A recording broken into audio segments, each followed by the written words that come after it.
Hi everyone, today I'm showing you how I make these awesome 3D acrylic flowers. And you can see as I'm doing it right now, I'm starting with some petals and I'm doing it on a naked nail because I'm going to encase them in some clear acrylic. So I take my brush and I lay it out flat, and then I'm gonna pat it backwards so there's almost an angle, and flip my brush and give it some dimension. There's a little trick here where the goal is to make each petal less perfect than you think.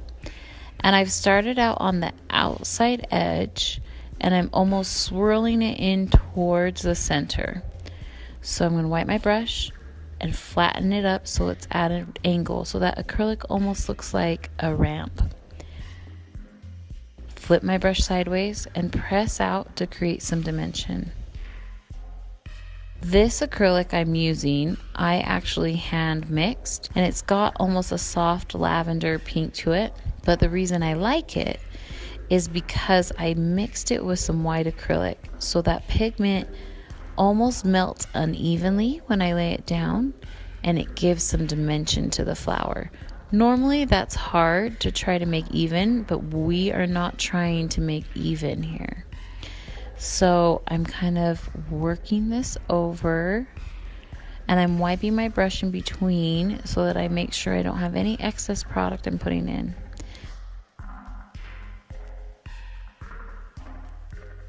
Kind of give that acrylic an angle, turn my brush and give it some dimension. So kind of wash, rinse, repeat here, where I'm picking up the ball, laying it down so that I get some of the liquid out of it, and then picking where to place my petals. See how I dropped that ball? That is to get some liquid off of it. Oop, it was too wet. There we go. And now I can place it down without it bleeding all over. Now I go back and kind of fill in spaces, since petals often layer on each other, and I let it dry just a little so that I can mush it into place. When I talk about mushing it, I am wanting that acrylic to go to almost a matte finish so that when I press it in a direction, it will stay where I want it to go instead of just flooding everywhere.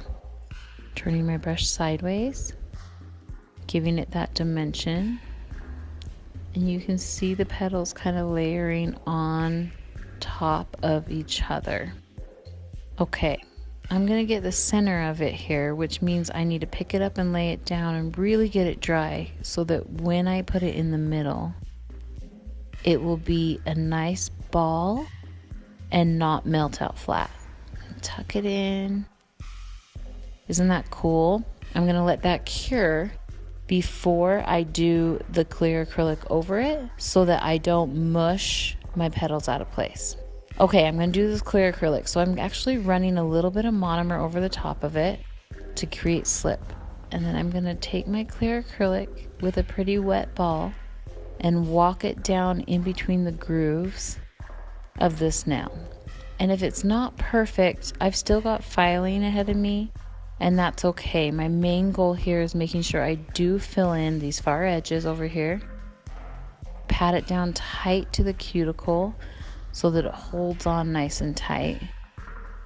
And press that acrylic in between all those little petals so that we don't file the top and end up with a dry pocket opening up. That wet, clear acrylic in. I'm using Young Nails Clear Speed, so it sets up pretty quickly.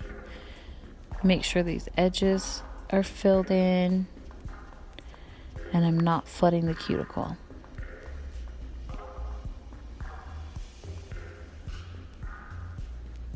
I'm kind of giving it a tiny bit of shape here, knowing that I'm actually going to perfect it with a file.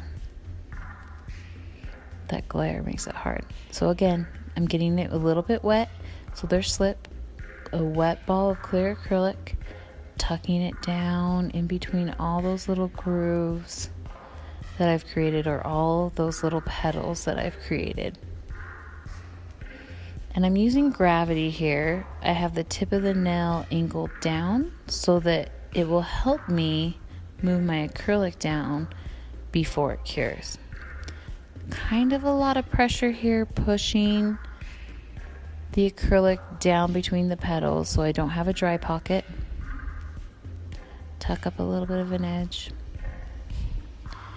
Make sure I'm not flooded. That'll do it.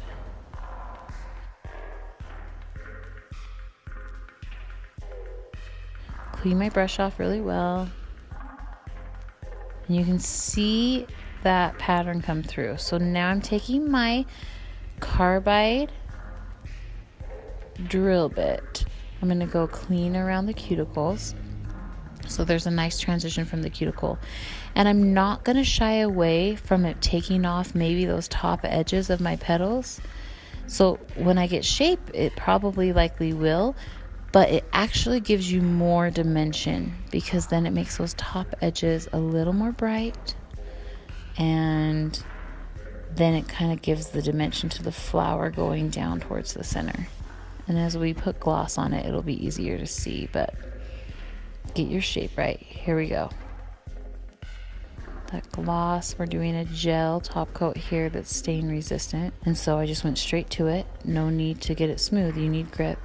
And there we go. See that dimension? Love it.